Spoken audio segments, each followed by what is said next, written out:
বেশ কিছুদিন ধরে মাকে বলছিলাম একটু বিরিয়ানি বানাতে। তো মা আজকে অনেক দিন পরেই বিরিয়ানিটা বানিয়েছে। আর আমি কিন্তু মাকে বলেছিলাম একদম ড্রাই করে বানাতে, বেশি অয়েলি আমার খাওয়ার ইচ্ছে ছিল না। তো মা কিন্তু ড্রাই করেই বানিয়েছিল আর বিরিয়ানিটা খেতে না দারুণ হয়েছিল। তো যাই হোক, তারপর কিন্তু আমি বিকেলবেলা একটু বেরিয়ে পড়েছিলাম বাজারের দিকে।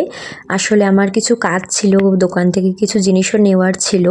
তো ওগুলো নিয়ে আমি চলে গেছিলাম একটু শপিং করতে।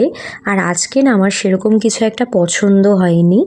তো কি করা যাবে, পরে আবার আরেকদিন যাব, তখন তোমাদের সাথে শেয়ার করব কি কিনলাম। তারপর কিন্তু ওখান থেকে বেরিয়ে চলে গেছিলাম একটু মোড় বাজারে কিছু জিনিস কেনার জন্য। আর ওখানেও সেরকম আমি যেটা কিনতে গেছিলাম অ্যাকচুয়ালি সেটা পাইনি। তো যাই হোক, কয়েকটা জিনিস কিনেছি আর কিনে কিন্তু বেরিয়ে বাড়ি চলে এসেছিলাম। আর বাড়িতে এসে কিন্তু আমি অর্ডার করেছিলাম একটু পিৎজা, অনেক দিন ধরে পিৎজা খেতে ইচ্ছে করছিল।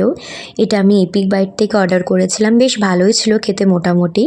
তো যাই হোক, চলো তাহলে আজকের ভিডিওটা এখানেই এন্ড করছি। ভালো লাগলে অবশ্যই একটা লাইক করে দিও।